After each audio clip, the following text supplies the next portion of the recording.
GeM TV நேயர்கள் அனைவருக்கும் வணக்கம். நான் உங்கள் விஜய் பிலால். இன்னைக்கு வீடியோல நம்ம எத பத்தி பார்க்க போறோம் அப்படின்னு பார்த்தீங்கன்னா, நம்ம எல்லாத்துக்குமே முக்கியமான தேவை எது அப்படின்னு பார்த்தீங்கன்னா, சாப்பாடு அந்த மாரிலாம் சொல்லுவோம்.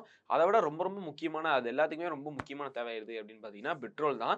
ஏன்னா பெட்ரோலோட விலை அதிகமாயிருச்சுனாலோ, இல்ல பெட்ரோல் நம்ம கிடைக்காம போயிருச்சுனாலோ, டிரான்ஸ்போர்ட் செலவு அதிகமா போயிரும். அதுக்கப்புறம் பார்த்தீங்கன்னா, நம்மளால எதுவுமே வாங்க முடியாது. ரொம்ப அதுக்கெல்லாம் எல்லாத்தோடைய பொருளுமே விலைவாசி வச் பெட்ரோல வச்சு தான் எல்லாத்துடைய விலைவாசியும் இருக்குது. ஸோ அந்த மாரி இருக்கும்போது பெட்ரோல் விலை இப்பவுமே நமக்கு ஃபர்ஸ்ட்டு கம்மியா இருந்தது. இப்ப ரூ. 50 இருந்தது. 1 லிட்டர் ரூ. 50 இருந்தது. ரூ. 80 ஆச்சு, ரூ. 90 ஆச்சு, ரூ. 100 ஆச்சு. 120க்கு வந்து திரும்ப 100க்கு கொண்டு வந்து நிறுத்தியிருக்கிறாங்க.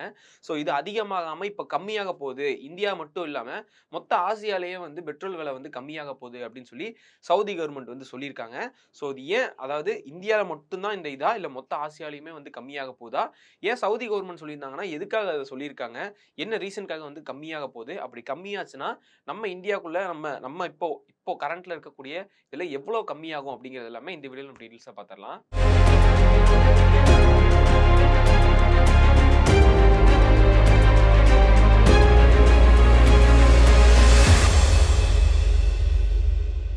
இந்தியா மட்டும் இல்லாம பல நாடுகளுக்கு அதிகமா சப்ளை பண்றது யாரு? அதாவது எண்ணெய், ஆயில் இந்த மாரி பெட்ரோலு, இந்த டீசல் இது எல்லாமே வந்து அதிகமா சப்ளை பண்றது யாரு அப்படின்னு பார்த்தீங்கன்னா, சவுதி அரேபியா. நம்ம நார்மலாவே ஒரு பெட்ரோல், டீசல் இது எல்லாமே வந்து எங்கிருந்து கிடைக்குது? நமக்கு எண்ணெய் வந்து எரிபொருள்ல எங்கிருந்து கிடைக்குது அப்படின்னு கேட்டோம்னாலே, நார்மலாவே நம்ம எத சொல்லுவோம் அப்படின்னு பார்த்தீங்கன்னா, சவுதி அரேபியா சொல்லுவோம், அரபு நாடுகள சொல்லுவோம். அதுல முக்கியமான பங்கு வகிக்கிறது யாரு அப்படின்னு பார்த்தீங்கன்னா, சவுதி அரேபியா தான். மத்த நாடுகள் எல்லாமே வந்து ஒவ்வொரு வளங்கள் இருக்கு. அதாவது நம்ம நாட்டுல வந்து இப்போ இங்க இருக்கக்கூடிய நெறைய வளங்கள் வந்து நம்ம ஏற்றுமதி பண்ணுவோம். அவங்க வெளிநாட்டுலேருந்து நம்ம நெறைய பொருட்கள் வாங்குவோம். ஆனா சவுதியில பார்த்தீங்கன்னா, அந்த மாரி கிடையாது. அவங்களுடைய மெயினான ஒரு பொருளாதாரமே எத வச்சு அமைஞ்சிருக்கு அப்படின்னு பார்த்தீங்கன்னா, பெட்ரோல், டீசல் இத வந்து ஏற்றுமதி பண்றதுல தான் அமைஞ்சிருக்கு. நெறைய நாடுகள் பெட்ரோல், டீசல்லாம் ஏற்றுமதி செஞ்சாலுமே, சவுதியில ஏற்றுமதி செய்ற அளவுக்கு எந்த நாடுகளும் செய்றதில்ல. அதுல வந்து இப்போ நெறைய பெட்ரோல் அதிகமா அளவு யார் வந்து சப்ளை பண்றாங்க அப்படின்னு பார்த்தீங்கன்னா, அதுல ஒரு 2வது இடத்துல இல்ல ஒரு 3வது இடத்துல சவுதி வந்துருவாங்க. ஃபர்ஸ்ட் இடத்துல மத்த நாடுகள்லாம் இருப்பாங்க. அதாவது ரஷ்யா அந்த மாரியான மிக பெரிய நாடுகளா இருக்கட்டும், இல்ல வெனிசுலா அந்த மாரியான நாடுகளா இருக்கட்டும். ஆனா சவுதிக்கு முன்னாடி வந்து வெனிசுலா இருக்கு அப்டின்னே வந்து சொல்லலாம்.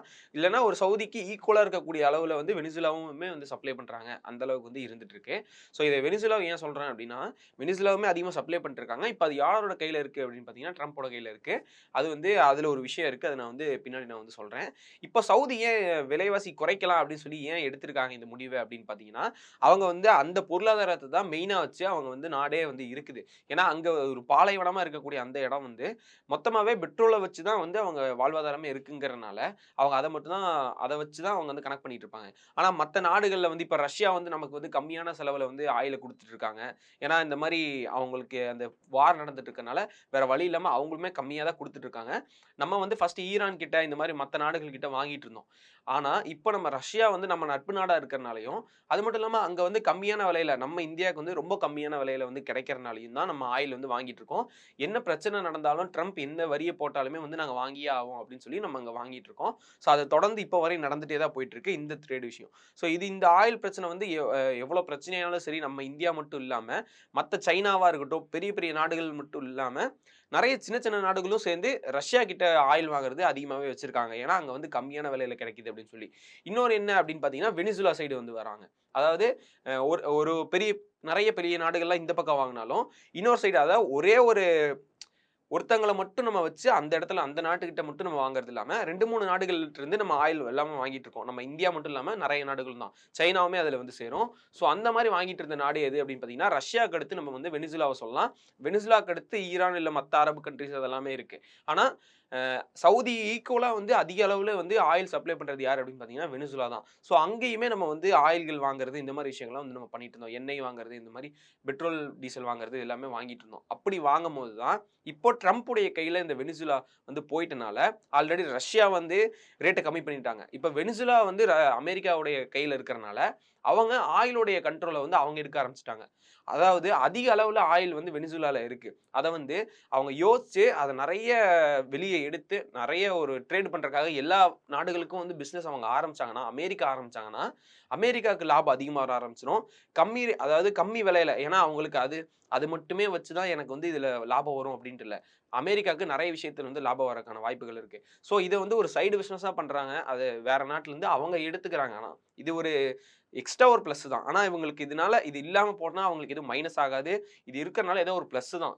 அதனால இவங்க இத வெளிய ஏதாவது கம்மியான ரேட்ல இத விக்க ஆரம்பிச்சாங்கன்னா, மத்த நாடுகள்ட்ட இருந்து வாங்குறத கம்மி பண்ணிட்டு, வெனிசுலால வாங்குறத வந்து அதிகமாக்கிருவாங்க. ஸோ அப்ப சவுதி அரேபியாலோடைய அங்க இருக்கக்கூடிய ஆயிலுடைய பெட்ரோல் மார்க்கெட் வந்து கம்மியாக ஆரம்பிச்சுரும். அங்க வாங்குறத நிறுத்திட்டு நேரா இங்க போயிருவாங்க. யார் வந்து இப்ப நம்மளுமே அப்படிதான். யார் நமக்கு கம்மியான ரேட்ல வந்து குடுக்குறாங்களோ, ஸோ அவங்க கிட்ட தான் நம்ம போய் வாங்குவோம்.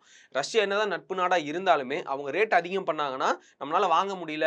அத விட கம்மியான ரேட்ல யாராவது ஒருத்தவங்க தராங்கன்னா, கண்டிப்பா நான் இந்தியா வந்து அங்க தான் போய் வாங்குவோம். ஸோ அந்த மாரி இருக்கும்போது வெனிசுலால எல்லா நாடுகளும் போய் வாங்க ஆரம்பிச்சுட்டாங்கன்னா, அது வந்து டைரக்ட்டா வெனிசுலால அவங்க மார்க்கெட் பண்ணல. அமெரிக்கா கூட தான் வந்து அவங்க வியாபாரம் பண்றாங்க. அந்த மாரி போயிருச்சுன்னா, சவுதி அரேபியால மார்க்கெட் வந்து கம்மியாயிரும் அப்படிங்கிறதுக்காகவும், ஸோ இந்த பாயிண்ட் எல்லாம் இருக்கிறனாலயுமே வந்து நெறைய போர்கள் சம்பந்தமா வந்து பெட்ரோலுடைய விலைகள் வந்து குறையறக்கான வாய்ப்புகள் அதிகமாவே இருக்கு. அதனாலயுமே வந்து சவுதி அரேபியால இருக்கக்கூடிய ஆயிலுடைய மார்க்கெட் வந்து ரொம்பவே கம்மியாயிருச்சு அப்படின்னு சொல்றாங்க.